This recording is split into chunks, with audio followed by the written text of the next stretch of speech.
Gotcha.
Take that.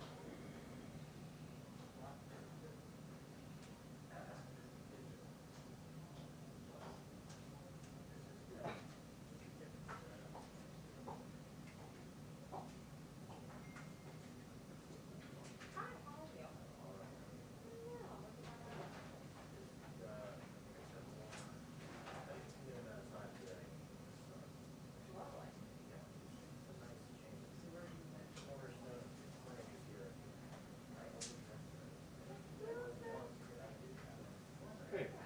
All right. Thanks. How are you doing?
on the briefing, 2-minute warning on the briefing. Thank you.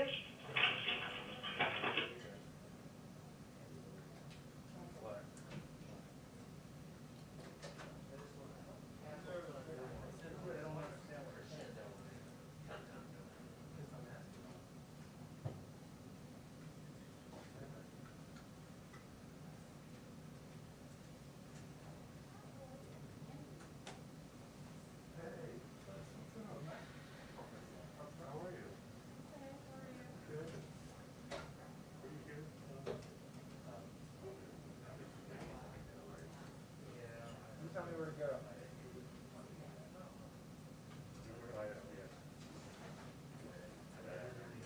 Let's see if I'm good. What's that?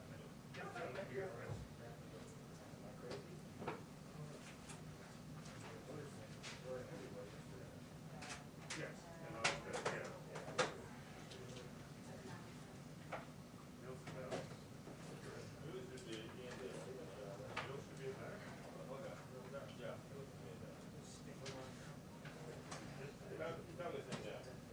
I'm in the corner.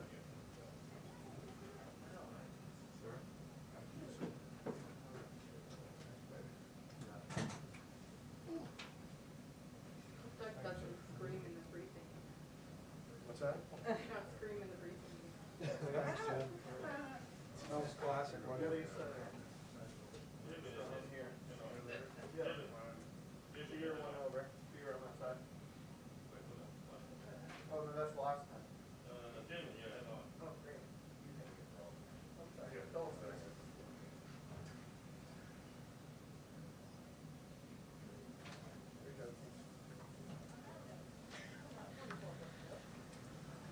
Hi, everyone. Hello.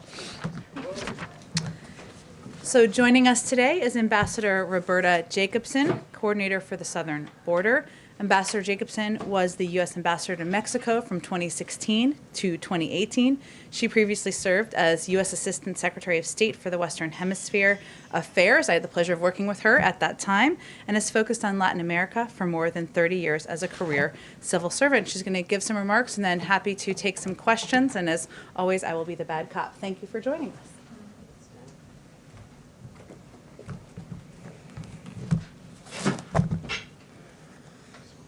So, thank you all. Good afternoon.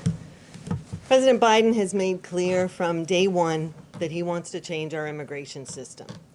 Doing so means truly building back better, because we can't just undo 4 years of the previous administration's actions overnight.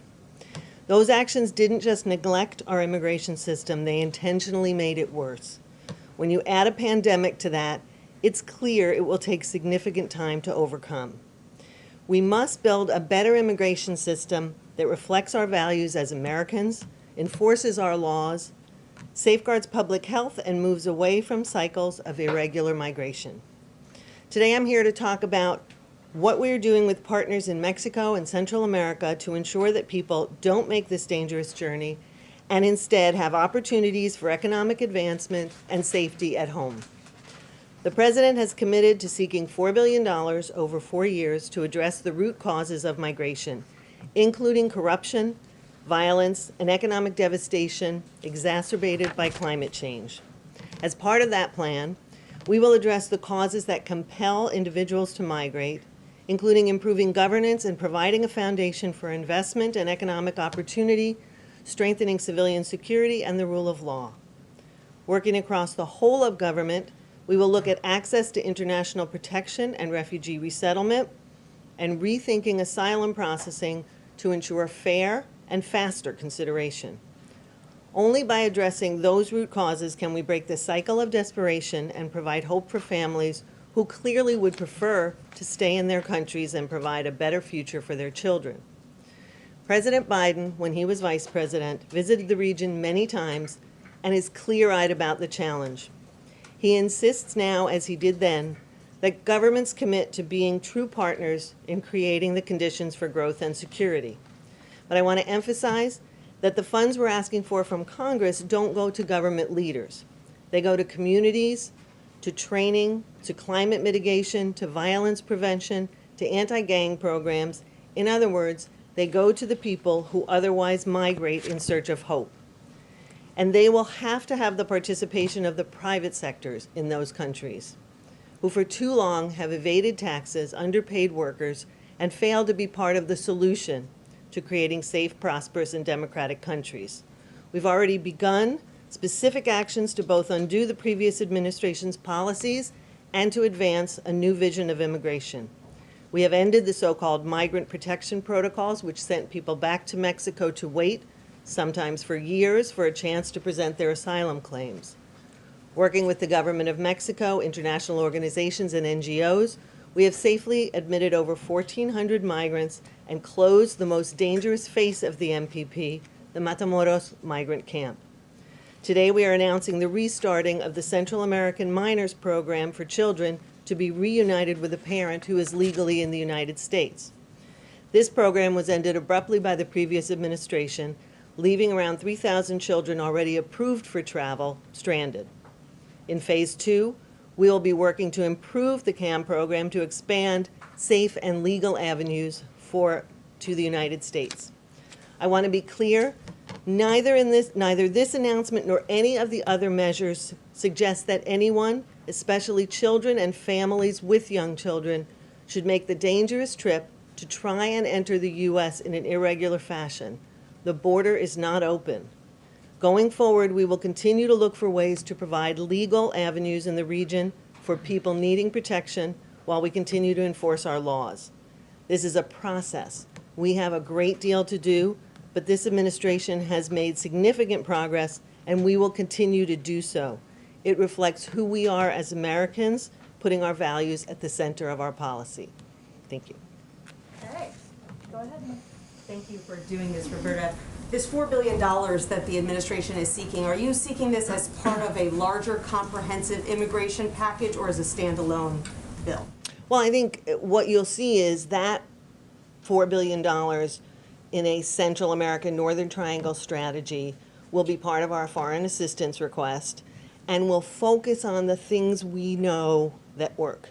Obviously, it's not our first rodeo. The president, when he was vice president, worked on these issues. We know how to get money to communities that are most likely to send migrants, but also that are suffering the greatest effect of 2 hurricanes this season, et cetera. So it will be part of our overall foreign assistance package. In the meantime, we are focused on getting humanitarian assistance to these countries after Hurricanes Eta and Iota. So in that sense, it's part of a larger plan. But obviously, there are parts of this that will be on the domestic side as well to fix the whole extent of our immigration processing. And what else is the administration doing right now to work with these home countries to send a message to people, don't come here, don't send your children here? Right. Well, I think, one of the most important things is to make sure that we get communications right and the message right, and I'm happy to repeat that. But I think it's also important that we work with the international organizations that have very credible voices and have very good networks among migrant-sending communities to dispel the myths and misinformation that smugglers are using, right? When we talk about the border not being open, and the ways in which we're trying to dissuade people from making that dangerous journeys, the smugglers are conveying exactly the opposite to people. So we need to make sure we get that message out. We also need to be looking at things like the CAM program, the Central American Minors Program, as I talked about, and how we can expand that, how we can make that eligibility greater.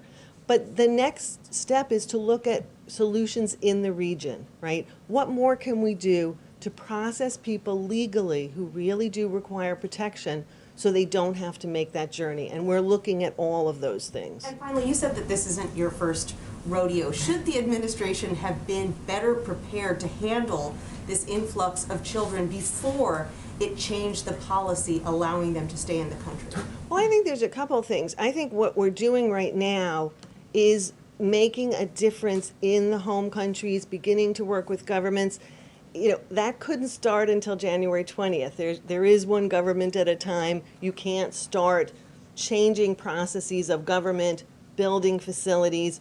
All of this is part of the plan as quickly as possible to make sure that our domestic processes work more smoothly, more quickly, as I mentioned, but also to work with foreign governments. And you can't do that, obviously, till January 20th when you take over. But there have been multiple engagements with the government of Mexico at very high level, with the government of Guatemala, with the Honduran government and Salvadoran in the first, 6 weeks of government. So I think we've gotten off to a big start, a fast start in that engagement. Jonathan? Thank you, Jen and Madam Ambassador. On Honduras, how does the administration balance its need for cooperation from that government with ongoing concerns about corruption there, particularly federal prosecutors who say that the President Hernandez was working on his plan to flood the United States with cocaine? Well, I think one of the things that I made clear in the opening comments, which I want to reiterate, is that none of the money that we're looking to get from Congress, from the taxpayers of the United States, goes to government leaders. And so I don't think that means that presidents are unimportant in these countries, but I do think that it's important to understand that we will be working with civil society, with international organizations and international NGOs on the ground. We will work with officials that we can work with, but we also think it's really important that these countries make commitments, really explicit commitments, to advancing on anti-corruption. And in some places that will be hard to do if you've got officials for whom there is a cloud. And I think we need to work with the organizations that we can in countries. In some places, we will work with religious organizations, NGOs, with et cetera. It's a challenge in countries that have confronted serious corruption risks. Just one follow-up. Like, what mechanism is in place, or how do you possibly safeguard that funding to make sure it stays out of the hands, perhaps, corrupt politicians?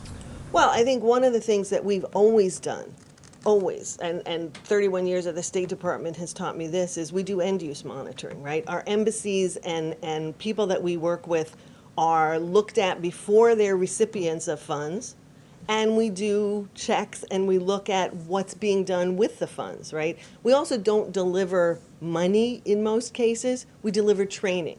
We deliver new lighting facilities that reduce violence and crime. So a lot of what you do, it's not handing over blank checks, and I think that's really important in this. Kayla? Thank you very much. You were talking about restarting CAM, these other long-term goals for what the immigration policy should look like, but right now news CNN reporting shows that unaccompanied migrant children are being held in these Border Patrol facilities for, on average, 107 hours. That's up from, I believe, 77 hours on average last week. So what is the Biden administration doing right now to fix that? Well, I think, my part of this focuses much more on what we're doing at the end of this process in Central America and Mexico. I think all of us at every stage of this process are doing everything we can to make sure that children are well cared for and moved into facilities that are appropriate for them. But I want to make a point again that it's really important that people not make the dangerous journey in the first place, that we provide them with alternatives to making that journey because it's not safe en route. And so, if I could just emphasize that it's really important that that message get out, because the perception is not the same as the reality in terms of the border not being open, but we want to provide through CAM, through other mechanisms, ways for some of these young people to be reunited with family members in the United States. Así que yo creo que es muy importante subrayar el caso que la frontera no está cerrada y el viaje es muy peligroso y la gente realmente no debían llegar a los Estados Unidos en una manera irregular ahora. You're telling them not to come, just to follow up quickly, you're telling them they should not come. Would you describe what's happening on the border as a crisis, given how these numbers are spiking so much week by week?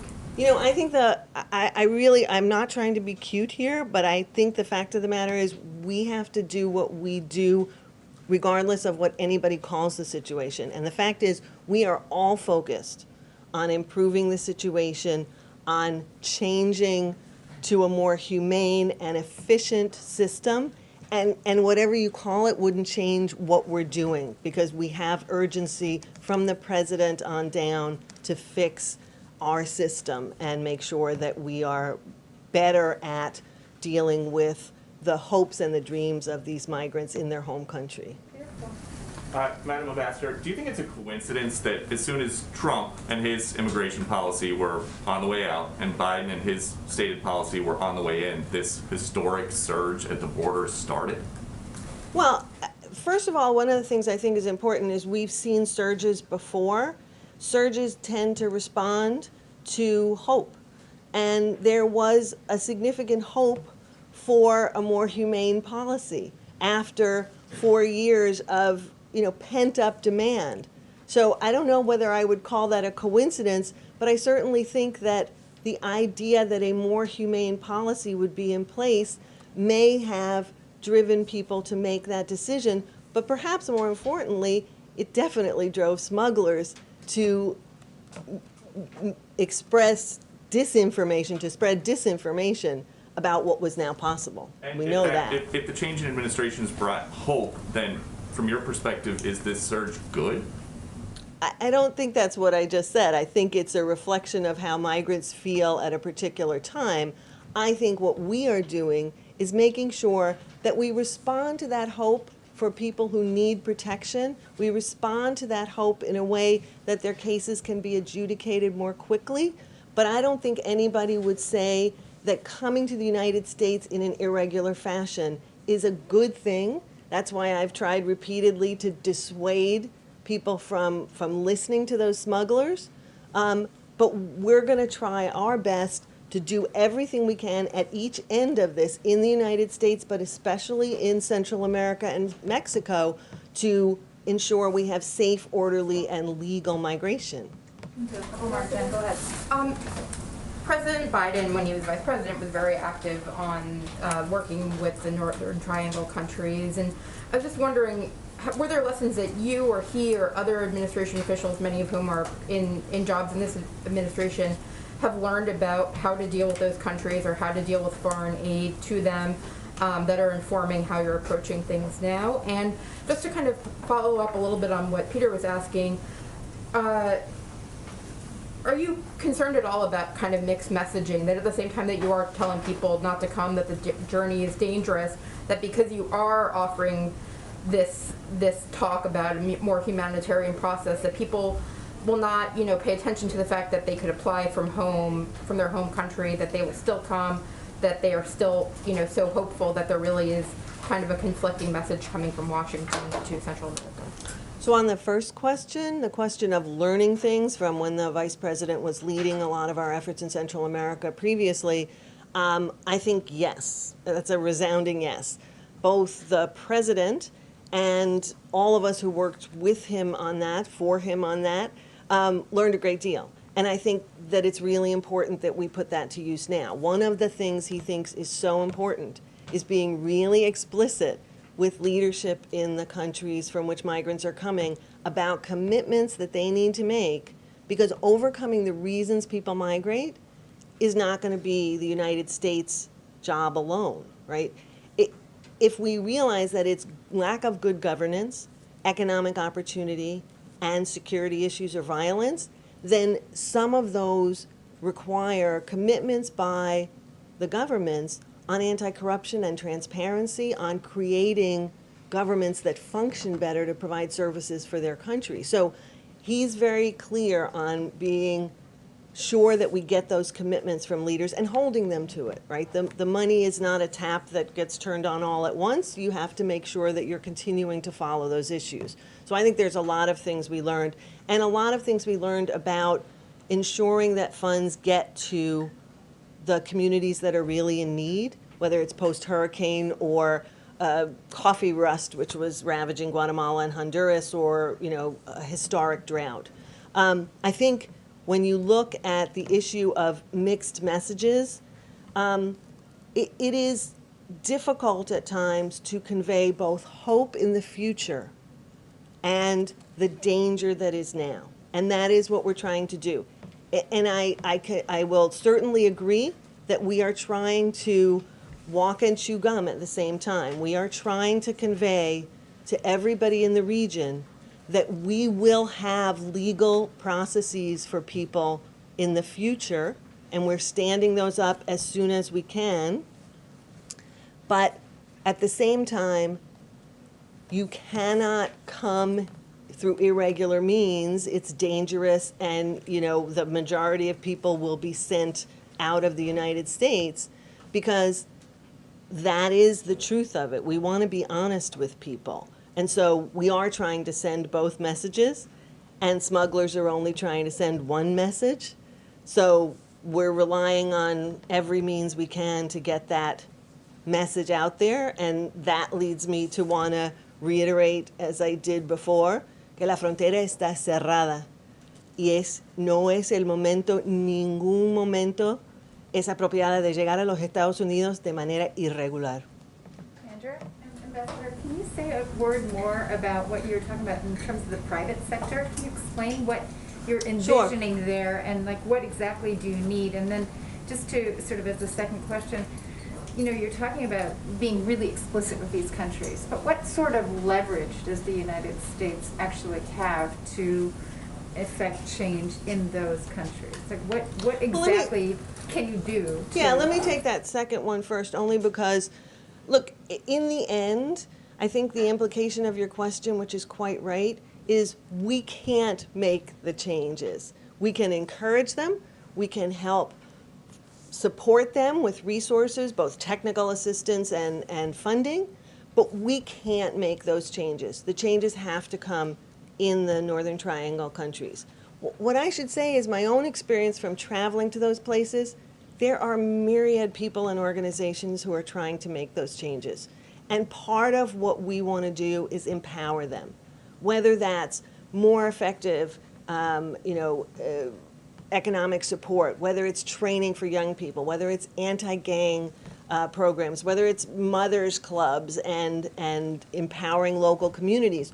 All of that gets done through people on the ground, not by the United States. So we want to be able to empower those actors. I also think that it's really important when you say, what leverage do you have? Well, I do think that working as partners with these countries means sitting down and talking about what we can do together, but also if American taxpayers' funds are going to be used, then that is a certain amount of leverage. The president really wants to move forward on this, but he won't unless he feels he has those commitments on an ongoing basis. Is that leverage? Funds are sometimes important means of having that conversation. Your first question was on, remind me. Well, let me just follow up on No, you can't follow up. You have to go back to the first one. Are you saying explicitly the U.S. could withhold funding, whether it's State Department aid or USAID funding or whatever? I think the really important thing to know is we're looking forward to getting this proposal before Congress and having Congress act on it. And what comes after that, I just don't know. An executive branch can always, adjust things like that. I also think it's really important to understand, you asked about the private sector. The private sector in all of these countries, in Central America in particular, is a really important player here. And I think, to be very honest, we have not seen them step up. One of the mechanisms that was really effective under the Obama-Biden administration was for every dollar that the U.S. put into an assistance program, we asked for private sector organizations, local chambers of commerce or business organizations, to either match us or exceed us. This gives the private sector skin in the game. It makes sure that they are part of the solution. If the governments in these countries don't always have enough resources to do what they should to improve the economic opportunity for people, there are private sector organizations and members of the private sector, the business community, who need to be part of that solution. And so we just feel that that's really an important element to this. We talked about international organizations, governments, NGOs. I don't want to leave out the business community as a participant. Okay, last two, or last three if you have time. Okay, thank you. Go ahead. So, Ambassador, just to follow up on Andrea's question, I mean, I understand when you're saying you want to empower these civil societies in these third countries, but can you make the link between empowering those civil societies and actually eliminating the push factor to stop them from coming to this country? So how much of it is an international aid policy versus an an immigration policy? That's my first question. And then the second one, if you could speak more specifically about the requirements that you're making to these countries in terms of anti-corruption practices.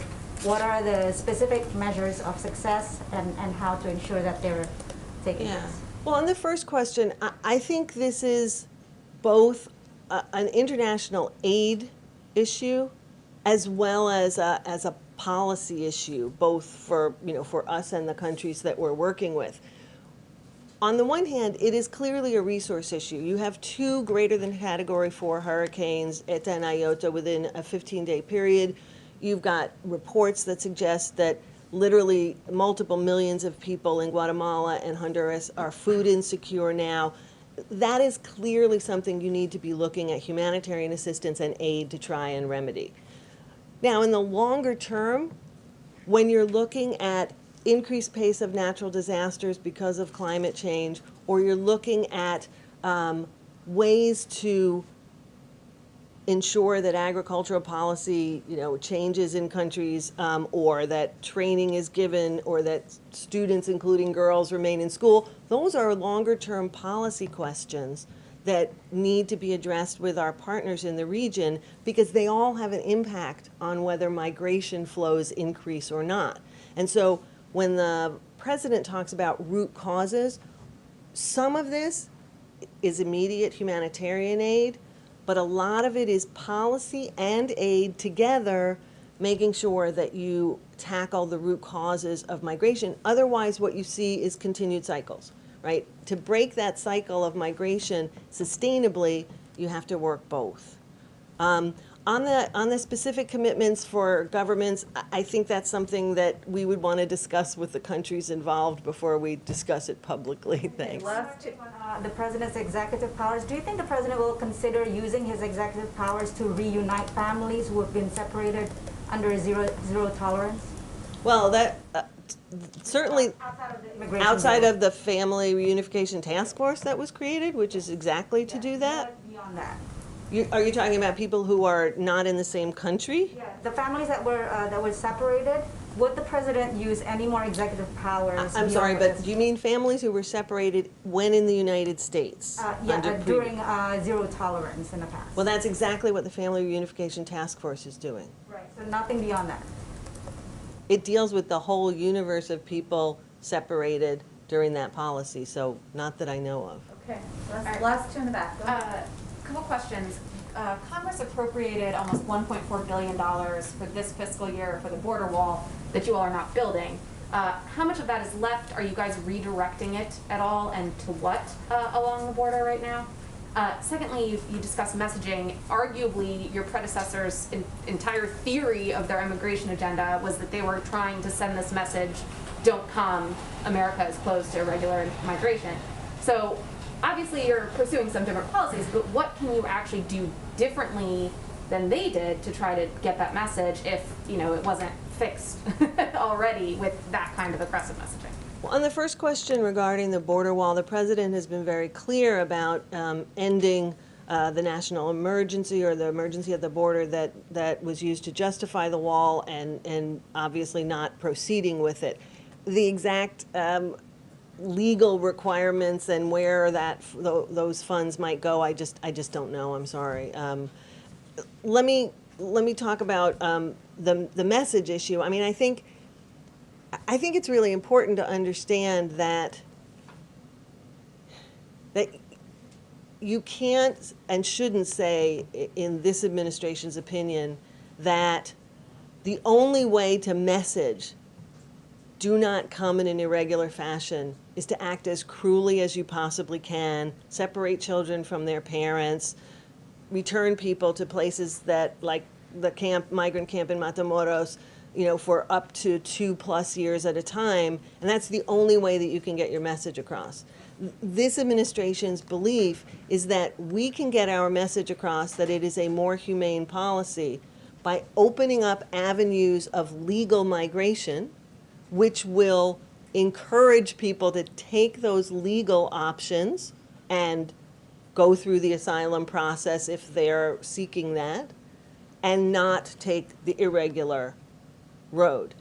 I think you have to find different ways to message, but if messaging reflects your actions, that is why we are increasing the actions for legal migration so that the message is you have another option. Last one in the back. Thank you. If I may ask a question in Spanish for our audience. Con tanta desesperación en Centroamérica, y si los cambios no son inmediatos en esos países, si el dinero y los cambios que ustedes proponen no hacen un cambio inmediato, entonces, ¿cómo desaniman a la gente para que no venga hoy, mañana, pasado mañana? Bueno, primero reitero el mensaje que realmente no deben llegar ahora, porque la frontera está cerrada y lamentablemente va a tomar tiempo para abrir los otros caminos que son legales. Pero tenemos también que subrayar que hay cosas que podemos hacer ahora mismo. Y uno es ese programa de jóvenes menores de Centroamérica que estamos reabriendo hoy día para reunir padres de familia en los Estados Unidos en estado legal con personas, jóvenes, niños en Centroamérica que fueron abandonados, digamos, durante la administración previa. Pero podemos decir también que vamos a anunciar tan rápido como sea posible otras medidas que sí va a implementar antes de que se pueda llegar dinero por parte de ese programa nueva al Congreso. Pero tenemos que admitir también que tenemos más que $500 millones ya está en programación en América Central. Estamos acelerando el proceso de implementar esos programas de alimentación, de trabajo y capacitación. Así que estamos empujando en todas las oportunidades, todas las posibilidades de llegar otros caminos y ayuda inmediatamente. Si le puedo hacer una pregunta sobre la actualización de MPP y cuándo se espera que se puedan procesar a todas las personas que aún están en espera.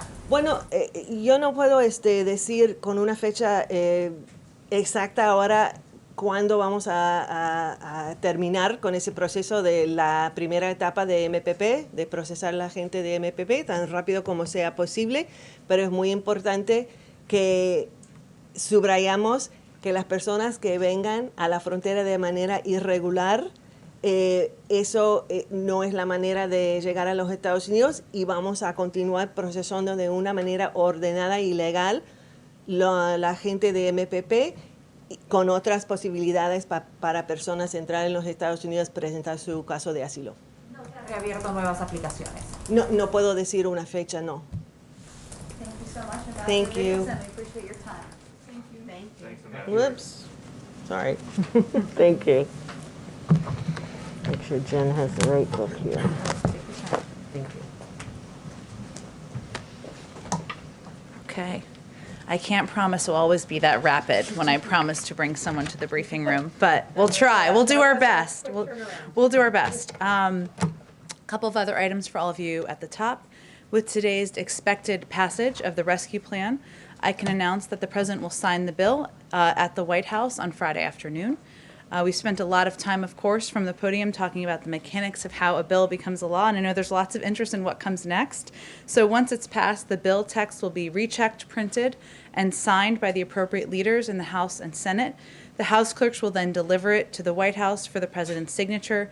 We expect that delivery to happen sometime tomorrow, and then the President will sign it on Friday. We, of course, are moving full speed ahead on the implementation of the bill because we know the American people need help and need it as soon as possible. We are also working on looking ahead to implementation I wanted to make sure you all saw Secretary Yellen's speech before the National League of Cities yesterday, promising to get aid out to state and local governments. Obviously, this is a key component of the package and one that will help keep cops, firefighters, local officials in their jobs. And we are looking, they are looking for ways to maximize, of course, the impact of every dollar.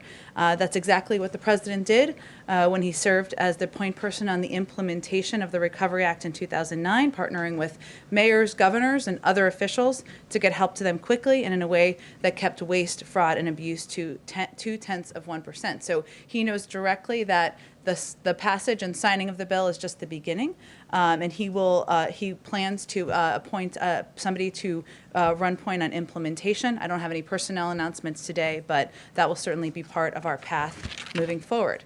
Also today, as you know, the President will join the CEOs of Johnson & Johnson and Merck to discuss their historic partnership that will produce more life-saving vaccines for Americans and the world.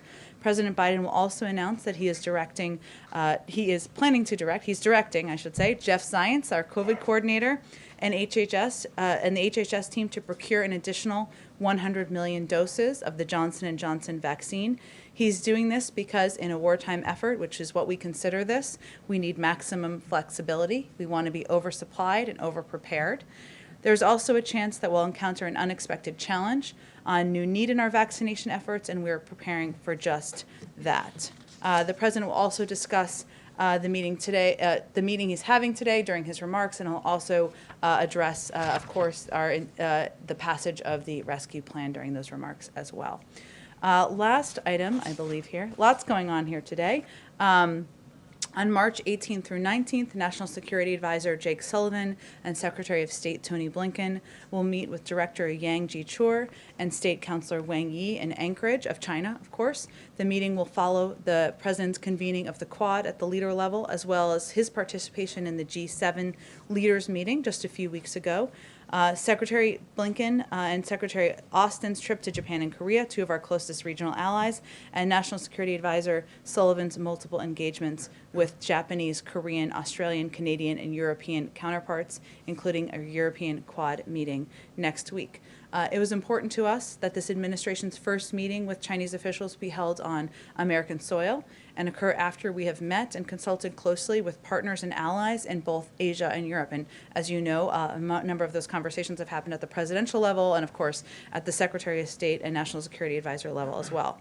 The meeting is an opportunity to address a wide range of issues, including ones where we have deep disagreements. We intend to discuss our expectations and will be frank in explaining Beijing's actions and behavior challenge to the security, prosperity, and our concerns about challenges they pose to the security and values of the United States and our allies and partners. We will also talk about areas where we can cooperate of mutual interests, and we are coming to these discussions, of course, clear-eyed.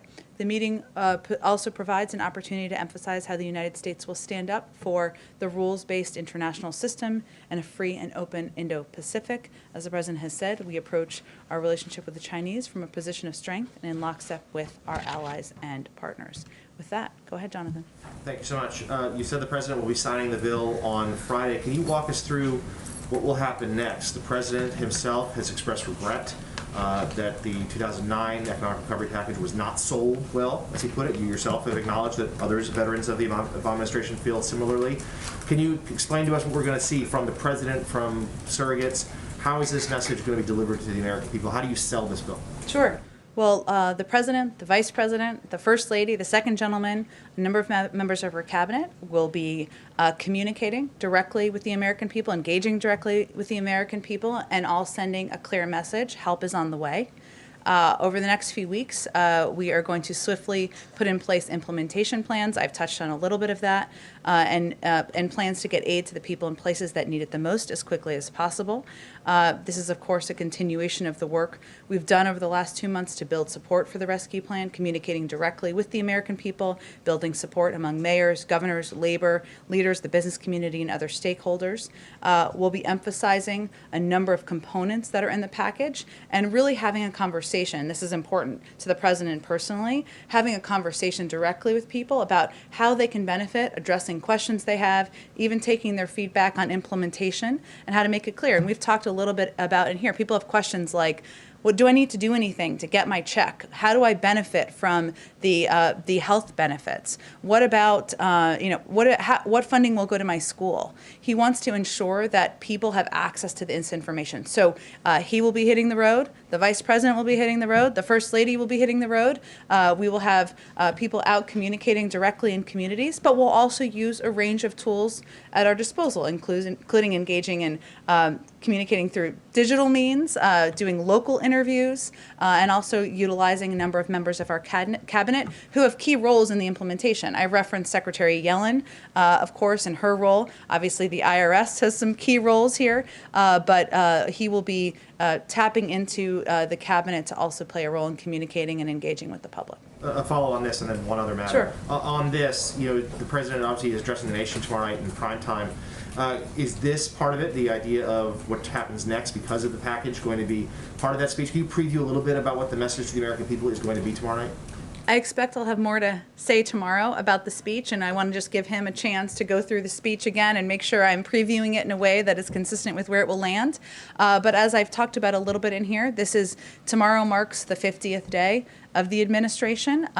It also marks 1 year since the country shut down, and the president believes it is important to take a look back of the journey the American people have been on, the sacrifices that have been made, the lives that have been lost, and also look ahead. And he will be talking more about how he will approach this war against the pandemic moving forward, and lay out some more specifics of what the American people can expect. And last one, a UN report out today says the U.S. is among the countries lagging behind on climate-friendly projects in COVID economic recovery spending throughout the globe.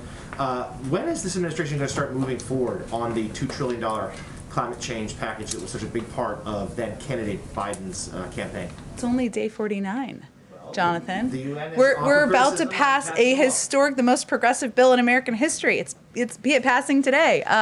Look, I would say that the president believes that, and he talked about this on the campaign trail, as you mentioned, was certainly a promise of his, that we can create, the United States and many other countries around the world we'll focus on here, can create good-paying union jobs that are also consistent with our objective of addressing the climate crisis. And certainly that is central to how he's thinking about his agenda moving forward. Those policy discussions are still ongoing, but I can assure you that he intends to deliver on the promises he made on the campaign trail, and intends to deliver on the promises he made about creating good-paying union jobs that also are consistent with his goal of addressing the climate crisis, I should say. Go ahead. Hey, Jen, on the 100 million new doses, you said that the goal is to be oversupply. What's the goal for that oversupply? Is it to be held in reserve for kids? Is it to be donated to other countries? Is it to be held in reserve in case people need to get shots again next year? What's the plan for that extra dosage? Well, first, the president's focus every day when he wakes up is ensuring every American, we can ensure that every American has access to a vaccine, and that we are vaccinating the people in this country. But here are a couple of the factors that have weighed in on our decision to purchase an additional 100 million doses. We still don't know which vaccine will be most effective on kids. We still don't know the impact of variants or the need for booster shots, and these doses can be used for booster shots as well as needed. Obviously, that's still being studied by the FDA, but again, we want to be over-prepared, as I noted earlier. We also need maximum flexibility. So Johnson & Johnson, the vaccine has unique benefits. It's a one-shot vaccine. It can be stored in the fridge and not a freezer. It's highly effective, as the others are as well, against hospitalization and death. But we are really looking for maximum flexibility here, as we are still considering a couple of those pieces I mentioned, which is most effective with children, the effectiveness on addressing variants, and of course boosters, as I noted. And then on the COVID relief bill, which is being voted on in the House right now, how quickly will school districts be able to access that money, and will they be able to implement it in time to make safety changes for this school year, which in many parts of the country is only going to last another 3 months? You're absolutely right, and a fair amount of the funding is also we expect will be likely used for forward planning, right? So schools that need to plan for, we need to hire temporary teachers right now, but we need to ensure we can keep them on the job in a year and 2 years. We need to make facility upgrades. It really depends school to school. In terms of the timeline for implementation, I know that's something that our Department of Education is going to be looking at, and of course, the implementation team that will be focused on getting these dollars out the door. So we will certainly plan to give you an update as we have a better timeline on the calendar. And then finally, on another front, Des Moines Register journalist Andrea Sahur is currently on trial over her coverage of a racial justice protest last summer. She's been charged with failure to disperse and interference with official acts. Does the Biden administration believe that these charges should be dropped? And will the president or anyone in the administration urge Polk County, Iowa prosecutors to drop the charges? I'm happy to discuss this with our team. I'm not as familiar with the case, but I will look into it and we'll get you back an answer. Thanks. Sure, go ahead, Caitlin. First off, has President Biden been briefed yet by his delegation that went to the border over the weekend? And does he now feel the need to go to the border if he has been briefed by them? Sure. Well, I can confirm for you that the president did receive a briefing earlier today from members of his team that visited the border region this past weekend. I will note he receives regular briefings on immigration and the economy, on COVID, on a range of issues that the country and the administration is facing. He heard from the delegation on what they observed during their visit to the border region and the facilities they toured, but they spent the majority of their time discussing what steps can be taken to expedite processes, to move more quickly, to move the process more quickly to meet the administration's goal of getting these children placed with vetted and confirmed families, moving them quickly, as related to your question earlier, out of Border Patrol facilities and into these shelters and then ultimately into these homes. I don't have anything to preview for you in terms of a trip. Obviously, a delegation going to the border and visiting these facilities is something that can be done with a much smaller footprint than the President of the United States traveling, but I don't have anything to preview in terms of a trip. And earlier you said you're going to, or the president is going to pick someone to kind of run the implementation of the coronavirus relief package. Does the White House anticipate that there could be delays in implementing that because it is such a big bill? No, I wouldn't imply, or I was not trying to imply that, only that we know that this will not all be implemented in 4 days or a week or what have you. This will take some time, and we want to ensure that there is a person responsible and accountable to the implementation. That's something the president felt worked when he was vice president, and so it was an indication of that. But there are a number of cabinet members who will also play pivotal roles here. I referenced, of course, Secretary Yellen. Secretary Cardona will play a pivotal role, of course, in the reopening of schools. And so there are already officials within the administration, but this can be, it has been used in the past as more of a coordinating mechanism. And how long do you think that implementation will take? I can't give you really a timeline of that. Obviously, there are different components, as you well know, right? Getting the checks out the door. Our Treasury team and our economic team are crunching the numbers on that. We hope to have an update for all of you soon on that. Obviously, reopening schools, as Nancy was asking about, it really is school district to school district in terms of what their needs will be, which schools need funding, which districts need funding. There are things like unemployment insurance, which obviously is applied through different mechanisms. So there are pieces of this that are just going to be implemented over time, some that can be done more rapidly and quickly, but obviously this is our focus and our priority in the days ahead. And my last question, on Johnson & Johnson, he is going to announce that they are trying to get another 100 million doses this afternoon, but the administration told governors yesterday on their weekly call that they should only expect to get 400,000 doses of the Johnson & Johnson vaccine next week. That is far behind what the Johnson & Johnson contract with the federal government that they were supposed to have ready when it was authorized by the FDA. So is he going to confront the Johnson & Johnson executives he's meeting with today about why they are so far behind on production? Well, as you know, Caitlin, he invoked the Defense Production Act in part because he wanted to, and our team, Jeff Zients and others, have been working closely with Johnson & Johnson and Merck, of course, to expedite the production of vaccines to ensure that they can be available on the timeline they've committed to. I will say that this 100 million that was that's being announced this afternoon is more for the second half of this year and not for, we're not adding additional doses expected on that same timeline. But I'm certain they will be discussing, of course, the need to ensure that the deadlines are met and that, that we have the vaccines and the doses needed to get them in the arms of the American people.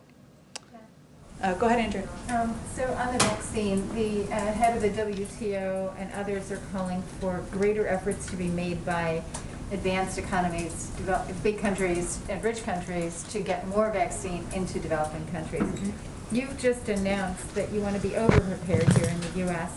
And what is the United States doing to ensure that these vaccines get out to other countries? And do you favor a waiver of intellectual property protections under the WTO to ensure that that moves more quickly? Or, what's your perspective on a kind of a third way that would be just increasing licensing? Well, first, the president is deeply focused on the issue of expanding global vaccinations and manufacturing and delivery, which will all be critical to end the pandemic. But as we've also said, he's first and foremost focused on ensuring Americans have access to vaccines as soon as possible in this period of time. And we've obviously made a great deal of progress on that front.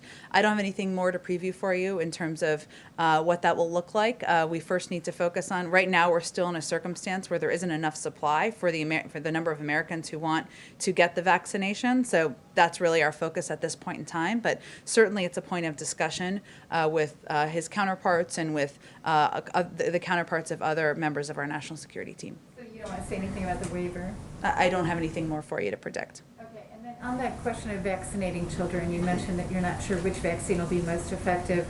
Fauci has talked about getting high school students vaccinated by the fall and elementary school kids in the spring. Do you have a sense of when every American could be vaccinated? I mean, you've talked about having enough on hand for adults to be vaccinated by the summer, or by the end of May, actually. Well, we will have enough supply, right? But the president is the first to say that we can't do this alone, and that certainly a component of this that is vitally important is ensuring that people understand across the country that these vaccines are safe and they are effective. And we are still going to focus on combating the issues of misinformation and, of course, of vaccine hesitancy in a range of communities. The FDA, as you know, would be the ones running point on approval of vaccines for children. I can't really predict when children will be vaccinated, and we don't know when the FDA may approve a vaccine. But our role is ensuring there's enough supply and that there is enough distribution. We've made a great deal of progress on that. More work to be done, but I can't make any predictions beyond that. Go ahead. On a couple things. First, President Biden, when he was vice president, kind of was the person who ran point on the 2009 recovery bill. Would you expect that Vice President Harris might take on a similar role? He has, done a lot, put her in a very similar position to the one that he had with President Obama. Well, that's true. I mean, the president has said that he wants the vice president to be the first in the room and the last in the room when he has important briefings, when there are important policy decisions and discussions that are taking place. And that certainly is how he is operating, or they are operating as a team together. In terms of what role she may play in the implementation, I don't have anything to preview for you on that. She will certainly be traveling. She's a key voice and asset for the administration, and she'll be communicating about the impact of the American Rescue Plan and how it's going to help the American people over the course of the next few weeks. Ron Klain said last night that the president's speech to a joint session of Congress won't be for a few weeks, and he was kind of suggesting that there is going to be this time period where the administration is focused on promoting the bill that just passed.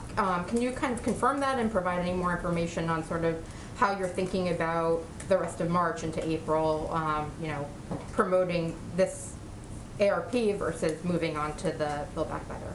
Sure. I don't have an exact breakdown of timeline, and I don't think Ron was intending to give one either, only to convey, which is I think why you're asking, that the president, the vice president, and all of us in the administration believe it's important to take a moment to, or a few moments, I should say, to communicate directly with the American people about the benefits of the package, to ensure they understand that help is on the way in a range of forms, and to do that in communities and directly with people who we are hoping understand the benefits of this package. So I expect that to mean a couple of trips for the president, the vice president, and others, but I don't have kind of an end date for that. And certainly part of the focus internally is on ongoing discussions about what is next and what components of the president's Build Back Better agenda, what the order is, the format, the size, and those decisions haven't been finalized quite yet. And then one other thing that you kind of hinted you might have an answer for yesterday, which is another thing related to Ron, the National Clearinghouse for Vaccine Information. You know, we here in the Bloomberg seat are very interested in your answer on that. Very excited about the website, which many people are. You know, I would say, you know, as you know, the website is being implemented as a vaccine finder, I should say, is being implemented as a pilot program. We've always been open to expanding the pilot program, and we're certainly looking into that. We're also looking into, and others have asked this question, how we can better assist state and local governments who have their own websites where they are utilized by members of the local community and effective, but sometimes they have technical issues. So we're looking at addressing it from a couple of different directions, but every option remains on the table. We're also considering setting up call centers, organizing navigators, help individuals schedule appointments, which sometimes can be the issue. So I don't have a major update other than to convey that it's a pilot program. We've always been open to expanding it, and certainly a range of options remain on the table. And sometimes in some states, their local website is working quite well, and they just need some technical assistance. Go ahead. Thank you, Jen. You've been telling migrants from right there for a month now, all the way back to February 10th, that now is not the time to come, but they are coming in bigger numbers every day. So do you have a messaging problem? Well, I would say that in the last administration, we had a morality problem, and children were being pulled from the arms of their parents, and kids were being sent back on a treacherous journey, and that's not the approach of this administration. So certainly we understand that means there will be more kids who are crossing the border. We made a policy decision that that was the right, humane step to take. But I think it's also important for people to understand that the vast majority of people who come to our border are turned away, are sent back to their countries. What we're talking about here are unaccompanied children, and what our focus is on is ensuring that there are safe places for these kids to go that have access, where they have access to educational resources, health and medical attention, legal assistance as needed, and that we can expedite the vetting so that they can get to families and sponsors where they can have their cases adjudicated. But since the last administration is gone, tomorrow is 50 days of Biden. There are migrants showing up wearing T-shirts that say, "Biden, please let us in." And candidate Biden is the one who said, "I would end this notion for the first time in history that people seeking asylum have to be in squalor on the other side of the river." Why doesn't he come out and just say, "Now is not the time"? Well, he actually did an interview with Univision about a week and a half ago where he conveyed a similar message, and we've conveyed that at every opportunity that we have. I will say we are, as you noted, almost 50 days in. We are digging ourselves out of a broken and dismantled system. Roberta, Ambassador Jacobson, referenced this in her opening as well. When it comes to engagement with countries addressing the root causes, we couldn't start doing that until January 20th. There are programs like the relaunching of the Central American Minors Program, which was ended by the prior administration in 2017, and that meant that that program, which would have allowed for people to apply from the region, we had to restart that program. So we're working to fix the mess of the last couple of years. It's going to take some time, but this is clearly a priority for the president. We're looking at a range of options, which include the opening of additional facilities. It includes steps we can take to expedite the processing. It includes application and implementation of these CDC guidelines that just came out that allow for more children to be housed safely in these facilities. So we're looking at every option possible to help address the challenges we're facing at the border. And you mentioned those CDC guidelines. Does the White House think it's a problem that when the CDC tells these migrant shelter facilities that they can be at full capacity if they are careful about COVID. Many of them do. But when the CDC tells schools that they can open in person at full capacity, many of them don't. Is there a school in particular that you have as an example that didn't do that? Are most schools in this country at full capacity with in-person learning? Is there a specific school, though, that is not following the CDC guidelines of implementing the mitigation steps so they can reopen? I mean, the CDC is saying schools, you can be every school can be at full capacity. What the CDC guidelines, just to be clear, because I think this is very important to be very clear and specific on, they gave 8 mitigation steps that schools can take to safely reopen. A number of schools have actually recently reopened. Schools in Washington, D.C., some have, schools in many districts across the country. But each school district needs to make the decision about whether they are able to take those mitigation steps. The president has also been clear, some of these school districts need additional funding. There's $160 billion in this package that he's going to sign into law later this week. The Secretary of Education will be quite focused on working with school districts to help them reopen. But more school districts are reopening, more kids are in classrooms every single day. But since they are not all back, from an administration position or from your perspective, have the Border Patrol unions and the HHS unions been easier to work with than the teachers' unions? I think that's a little bit of mixing different circumstances. I would say that it's children all in tight quarters. I mean, a classroom.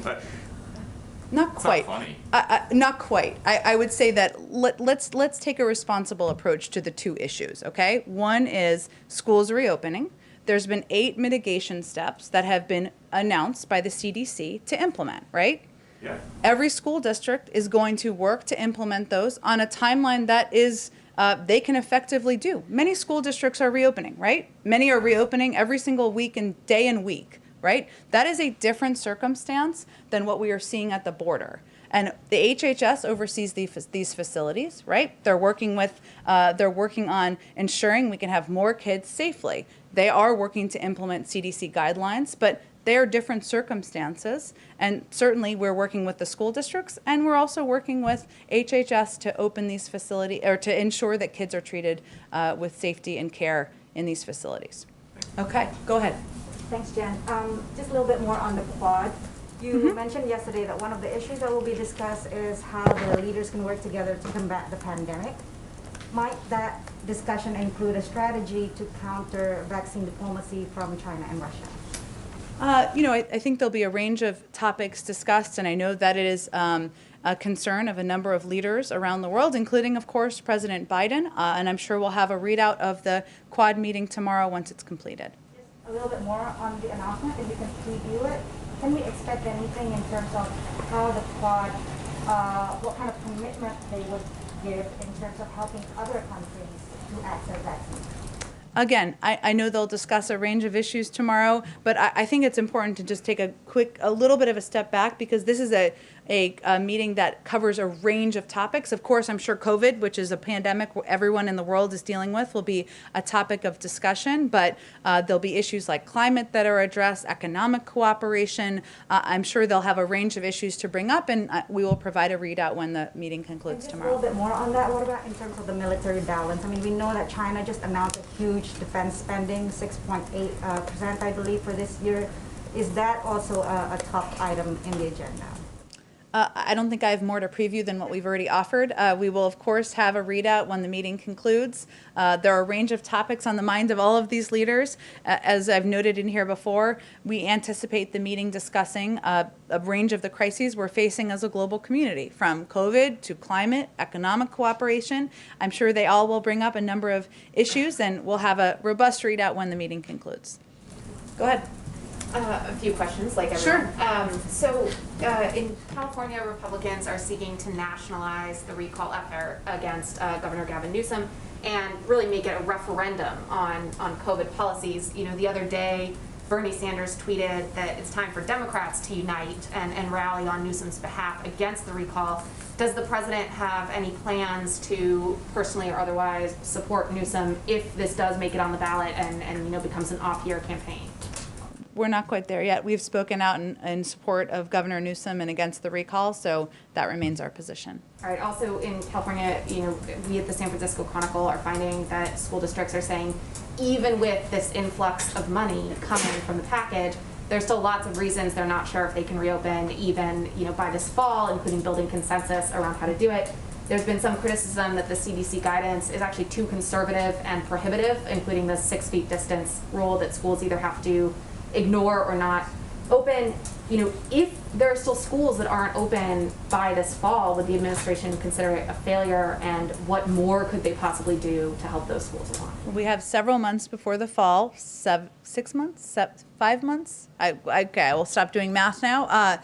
This our Secretary of Education, Miguel Cardona. This is his #1 priority, what he is focused on. The president has asked him to lead this effort, and he is holding a school summit. He will be working with school districts, including, I'm sure, in California and San Francisco and others, to work to address what they feel the challenges are to reopening, whether it's funding that's needed, whether it's consensus building that needs to happen. The president wants schools to be open 5 days a week, wants kids to be learning in school, and we're going to do everything we can to ensure that's happening.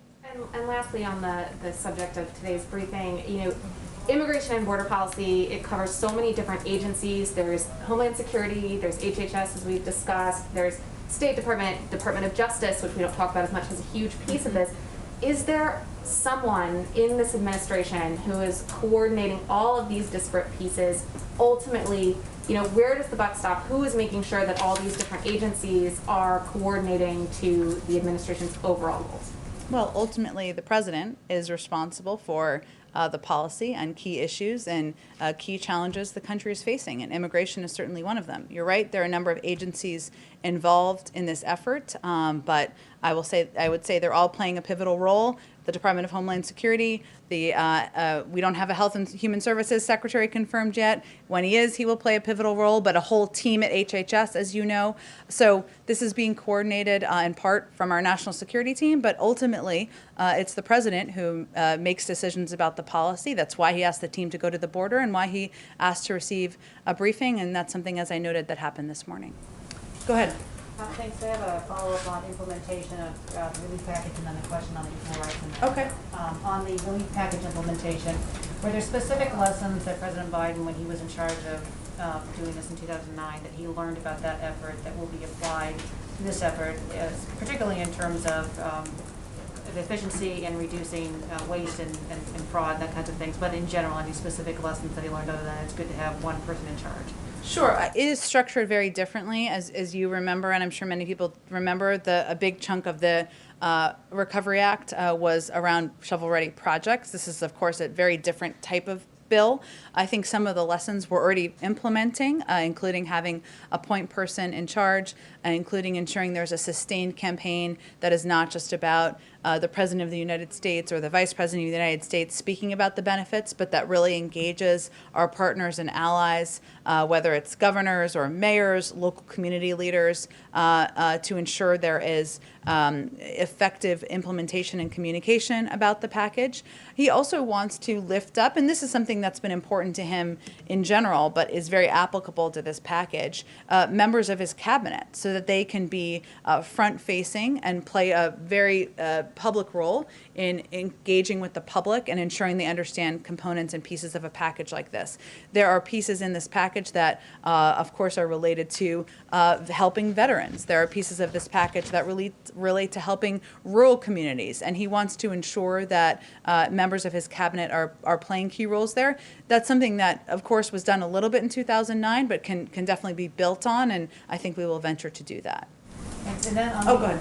Equal Rights Amendment, the House is expected to vote soon, I think next week, on eliminating the now expired deadline for ratification. And of course, Virginia last year became the 38th state to ratify, but last year the Justice Department issued a memo saying that we can't do that, that if the only way to add this ERA to the Constitution is to start the ratification process over. My question is whether the administration is going to rescind that memo, as some Democrats have asked him to do. Mm-hmm. That's an excellent question. I will have to talk to our team about that and get an update on it, which we'll venture to do for you after the briefing. Go ahead. Thanks, Jen. A couple questions on behalf of the print pool for reporters who couldn't be here, and then one of my own. Jesse Hellman with Modern Healthcare wanted to know, when President Biden's with the executives today from Johnson & Johnson and Merck, does he plan to press them on the increasing costs of prescription drugs, and does he plan to bring up his own agenda to lower drug prices?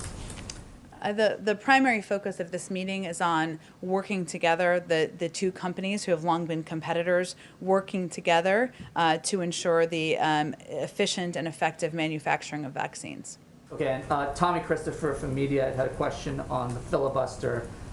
Said that President Biden expressed some openness to filibuster reform during the campaign. I know you've said more recently that it's not his preference to change the rules, but he wants to know if the John Lewis Voting Rights Act represents a red line. If Republicans do not support that, if that does not move forward in the Senate, is that a red line that would prompt him to consider filibuster reform or ending the filibuster?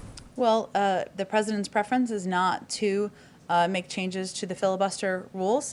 He believes that voting rights and access to voting, ensuring it's easier for the American people, is enough of a huge priority and should be for everyone. That's why he signed some executive orders, used the power of the presidency to do that this weekend, and he is hopeful that Democrats and Republicans can work together to get that done. And then one last question on the overall agenda. I know you were saying earlier, when you look at Build Back Better, you're sort of thinking through kind of what's next. But broadly speaking, is infrastructure the next big legislative priority on Capitol Hill for this administration? There's also pressure for an immigration bill to go through. What's next for you guys? What is the next big priority after the bill that you're hoping to sign, the president's hoping to sign on Friday?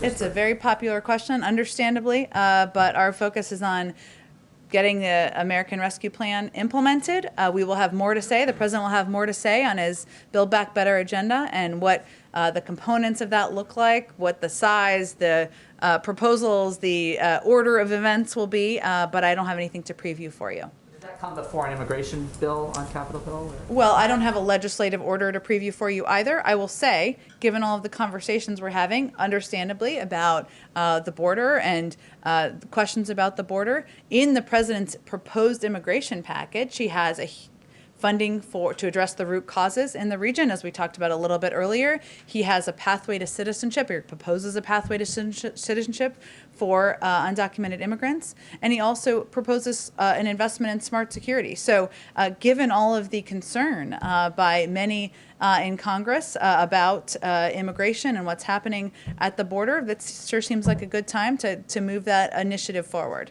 Go ahead in the back. Thank you, Jen. I understand you don't want to call it a crisis from the podium, but what do you say to Border Patrol agents at the border, especially those within the union, who are calling it a crisis and who are saying that they're overworked and there's just too many encounters day in and day out? We are saying that we recognize that incumbent upon us in this administration is to continue to work day and night to expedite the process of ensuring there are the resources and processes in place to move children from the Border Patrol facilities to the shelters. We are saying that it is incumbent upon our administration to look for additional facilities that can safely house children, and incumbent upon us to ensure that we are communicating effectively and efficiently to the region, as Ambassador Jacobson talked about at the top of this briefing. And those are all focuses of the president on down, every single day. The Mexican government today reports that over 4,000 unaccompanied minors were actually deported back to Mexico between January and March. Can you confirm that those were done under the previous administration? Were any of those unaccompanied minors deported under the Biden administration?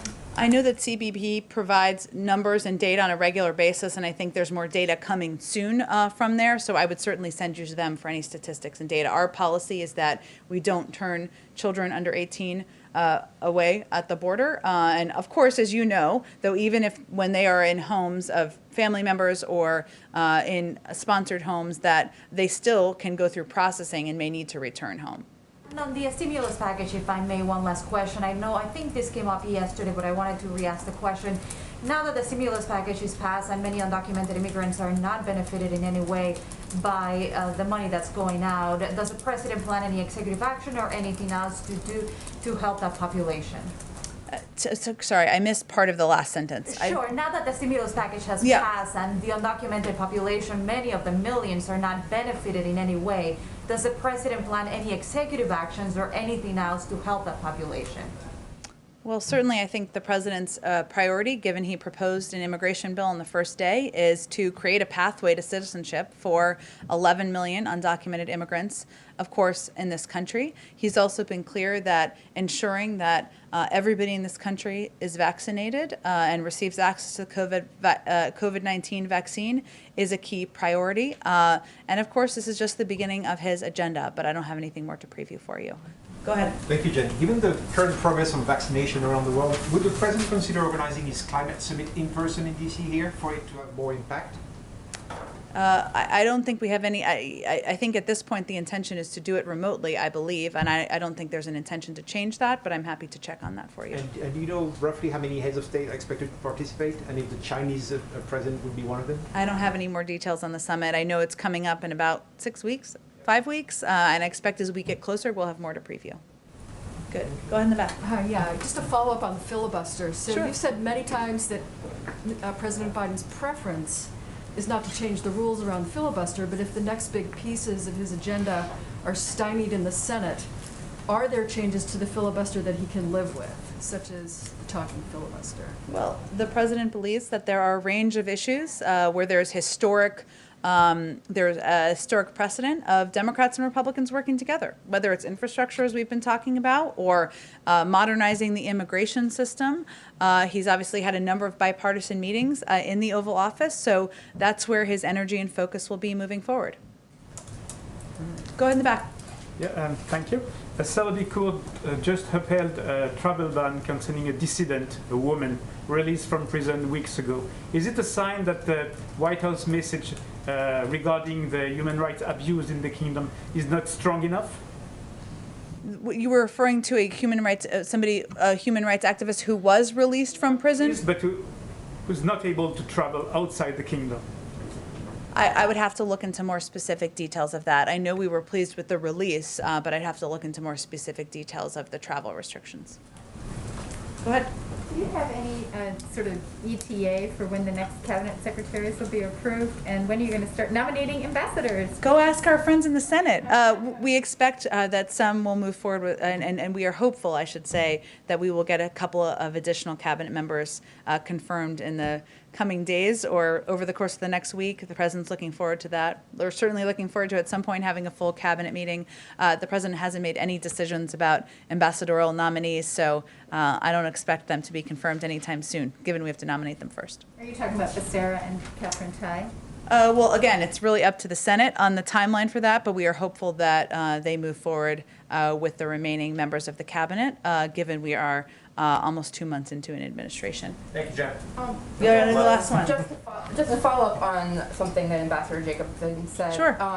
And I think you may have gotten a note about this, that first time she said that the border is not closed, and she then, when she was speaking in Spanish, and then, later on spoke in Spanish again and said the border is closed. I mean, it seems like she, I guess, misspoke the first time considering your overall message, but are you concerned that now that she's misspoken that is going to be, picked up and disseminated across the Spanish-speaking world as a message from the administration? Well, given she also said that the border is closed, we're hopeful that that is what will be picked up, and that has clearly and consistently been our message, so that is certainly our hope. But still, at the same time that you're having a messaging difficulty around this issue, does that just make it a little bit harder? We certainly hope not. We have the power of the media here to make sure you're communicating effectively with the messages, and as we know, we all have moments where we say something slightly differently than we would like to, and we quickly try to correct it to make it easier and effective for all of you who are just trying to communicate what the administration's goals and policies are. Okay. Thanks, everyone. Thanks, Jen.